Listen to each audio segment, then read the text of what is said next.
नमस्कार भक्तों, हर हर महादेव। नंद के आनंद भयो, जय कन्हैया लाल की। मित्रों, आज हम आपको बताएंगे जन्माष्टमी पर अपने ठाकुर जी को, अपने भगवान को, उनकी प्रतिमा को कैसे चमकाएं, कैसे स्वच्छ करें, वो भी ब्रज मथुरा के मंदिरों और आश्रमों की तरह।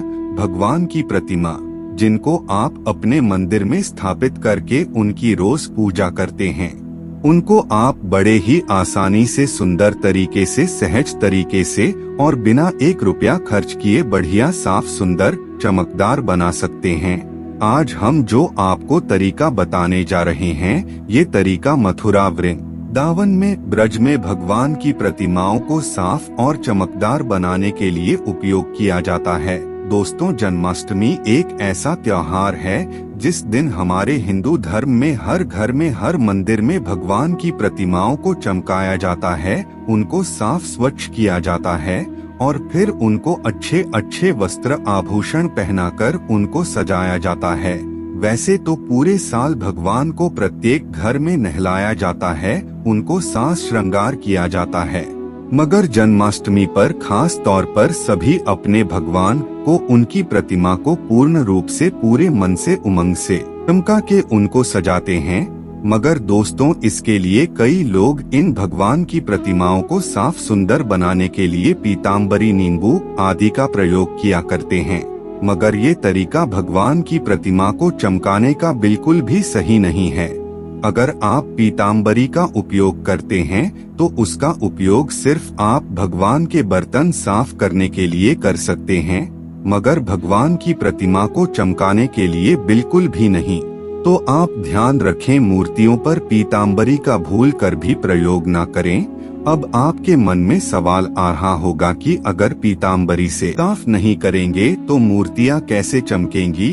तो आज हम आपको वही तरीका बताने जा रहे हैं, जो तरीका मथुरा के मंदिरों, आश्रम में मूर्तियों को चमकाने के लिए प्रयुक्त होता है। तो आप किस तरीके से आप अपने घर में मूर्तियों को साफ करें, उनको चमकाएं। तो देखिए अभी कितना रंग बदला हुआ है भगवान की इन प्रतिमाओं का। आप यहाँ देख सकते हैं, ये मूर्तियाँ कई महीनों से ऐसे ही रखी हुई हैं। इनको जब पिछली बार सजाया गया था, चमकाया गया था, जब से ऐसे ही रखी हुई थीं। अब इनको जन्माष्टमी के उपलक्ष्य में फिर से चमकाएंगे और इनको फिर से सजाएंगे। तो देखते हैं मित्रों, कैसे इन मूर्तियों को बिना पीताम्बरी के ही कुछ ये घर में रखी चीजों की मदद से चमकाया जाए। ये सभी चीजें वही हैं जिनको भगवान के अभिषेक में इस्तेमाल किया जाता है। तो इन चीजों के उपयोग से मूर्तियों को चमकाना सबसे सही है। अब इनको हम विधि विधान से स्वच्छ करेंगे और स्वच्छ करने के साथ ही हम आपको भी जानकारी देंगे, जिससे आप लोग भी इस बार जन्माष्टमी के पर्व पर अपने भगवान को स्वच्छ करें, उनके स्वरूप को चमकाएं बिना पीताम्बरी के। अब इनको चमकाते हैं तो इसके लिए हमें क्या क्या सामग्री चाहिए, सबसे पहले ये जान लेते हैं। तो मित्रों, सबसे पहले इसमें आपको जरूरत पड़ेगी दही की, जो ये रखा हुआ है। ये ध्यान रखें कि दही खट्टी हो, लगभग 3 या 4 दिन की हो, तभी उससे अच्छे से भगवान का स्वरूप निखर के आएगा। तो हम यहाँ दही का प्रयोग करने वाले हैं, वो भी खट्टा दही। इसके साथ ही हम यहाँ शहद का प्रयोग करने वाले हैं, इसका प्रयोग आप आगे वीडियो में देखेंगे। इसके साथ ही हम इसमें बूरे का प्रयोग करेंगे। अगर आपके पास बूरा नहीं है तो आप चीनी का प्रयोग कर सकते हैं, मगर उसके लिए चीनी को पहले आप मिक्सर में पीस लें, चीनी का पाउडर बना लें। अगर आपके पास बूरा नहीं हो तो, क्योंकि हमारे ब्रज क्षेत्र में बूरा आसानी से मिल जाता है, तो इसके लिए हम बूरे का प्रयोग कर रहे हैं। तो ये इसके लिए सामग्री हो गई। अब ये कुछ बर्तन हैं जो अभी इस्तेमाल होंगे। साथ ही ये एक छोटे लोटे में जल भर के हमने रखा है और साथ ही ये हमें भगवान को नहलाने के लिए एक पात्र रख लिया है। तो अब हम क्या करेंगे, सबसे पहले भगवान को दही लगाएंगे। तो देखिए, सबसे पहले पूरे स्वरूप को इस तरह से हम दही से नहला लेंगे, यानी उनके पूरे स्वरूप पर दही का लेप कर लेंगे। दही लगाने में जो ये नीचे दही गिर गया है, इस दही को भी लेकर भगवान के स्वरूप के चारों तरफ लगा देंगे। इस तरह से इस प्रकार से भगवान के अंग प्रत्यंग में दही लगा लेंगे। दोस्तों, ये दही का आपको विशेष ध्यान रखना है कि दही खट्टा होना चाहिए। इस तरह से आप दही लगाएं, कहीं भी दही रह ना पाए, भगवान के सभी जगह दही लग जाए, ऐसा कोई स्थान नहीं रहना चाहिए जहाँ दही ना लगे। इसलिए आप अच्छे से भगवान की प्रतिमा में पहले दही लगा लें। वैसे तो आप देख सकते हैं भगवान के स्वरूप में, उनकी मूर्ति में कितना निखार आ गया है दही का लेप करने से ही। अब आपको क्या करना है, दही लगाने के पश्चात आप भगवान की मूर्ति को 5 या 10 मिनट के लिए ऐसे ही छोड़ दें दही लगाकर। तब तक हम यहाँ एक और काम करने वाले हैं। जब तक हम ये बूरे का और शहद का एक घोल तैयार कर लेते हैं। तो इस बूरे को हमने थोड़ा सा यहाँ निकाल लिया है और इसमें अब हम शहद डाल लेंगे। तो देखिए इस तरह से हमने इसमें शहद भर लिया है, ये देखिए।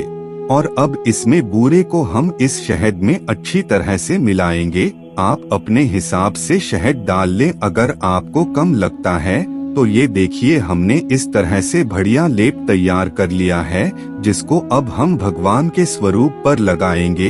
अब बारी आती है भगवान को बूरे और शहद का लेप लगाने की। जब आप लोग अपने घर के भगवान की प्रतिमा को स्वच्छ करें तो आप पूरे 5 या 10 मिनट तक रखें, वो और भी अच्छे से निखर जाएंगे। हम तो आपको दिखा रहे हैं और वीडियो ज्यादा लंबा ना हो, इसके लिए हम अभी लेप लगा लेते हैं। आप थोड़ी देर बाद लगाएं। हम फिर से भगवान को अगले दिन जब स्नान कराएंगे तब कर लेंगे। तो अब हम क्या करेंगे, हम ये शहद और बूरे का जो लेप है, इससे भगवान को अच्छे से स्नान कराएंगे। तो अब आप देख सकते हैं कि कितना अंतर आ गया है, भगवान के रंग में कितना निखार आ गया है भगवान की मूर्ति में। तो आप देख सकते हैं कि भगवान की मूर्ति का स्वरूप किस तरह से बदल गया है। तो ऐसे ही आपको भगवान की प्रतिमा को मल मल कर स्नान करा देना है। तो अब आप देख सकते हैं कितना अंतर आ गया है भगवान की प्रतिमा में पहले से। अब हम इन प्रतिमा को शुद्ध जल से स्नान कराएंगे। तो देखिए अब हमने भगवान को शुद्ध जल से भी स्नान करा लिया है। अब देख सकते हैं आप, और इस बर्तन में, इस कटोरे में आप देखें पानी का रंग कैसा हो गया है। सच में कितना निखार आ गया है भगवान की प्रतिमा पर। जन्माष्टमी से पहले भगवान को 1-2 बार और ऐसे ही स्नान अगर आपने करा दिया तो ये एकदम सोने की तरह चमकने लगेंगी प्रतिमा। लोग पीताम्बरी से भगवान को घिसते हैं, ये सरासर गलत है। अगर आपको भगवान की प्रतिमा को स्वच्छ करना है तो इस तरह से कर सकते हैं। अब दोस्तों, भगवान को स्वच्छ जल से स्नान कराने के बाद अगर भगवान की प्रतिमा शहद और बूरे के लेप से अगर चिपक रही हो तो आपको उसके लिए एक काम और करना है। आप भगवान की प्रतिमा को थोड़ा गुनगुना पानी करके, जितने गुनगुने पानी से एक बच्चे को स्नान कराया जाता है, उतने गुनगुने पानी से आप भगवान की प्रतिमा को एक बार स्नान और करा लें। फिर देखें दोस्तों भगवान की प्रतिमा कैसे चमकने लगेगी और लोग जन्माष्टमी पर आपकी तारीफ करते हुए नहीं थकेंगे। बस आप भगवान की प्रतिमा को नए वस्त्र और आभूषणों से सजा और लें। एक बात और है दोस्तों, जो आपने भी कभी भगवान को स्नान कराकर महसूस करी होगी, भगवान को स्नान कराकर, उनकी प्रतिमा को स्नान कराकर और उन्हें जो वस्त्र आभूषण पहनाकर जो मन को प्रसन्नता मिलती है वो अलग ही होती है। तो इस जन्माष्टमी आप भी इस तरीके से चमकाएं अपने भगवान की प्रतिमा को और खूब धूमधाम से मनाएं जन्माष्टमी। जय श्री कृष्णा, राधे राधे। वीडियो में बताई गई जानकारी पसंद आई हो तो वीडियो को एक लाइक जरूर करें और साथ ही चैनल पर पहली बार आए हो तो चैनल को सब्सक्राइब जरूर करें और ये जानकारी अपने प्रियजनों के साथ अवश्य ही शेयर करें। धन्यवाद। हर हर महादेव।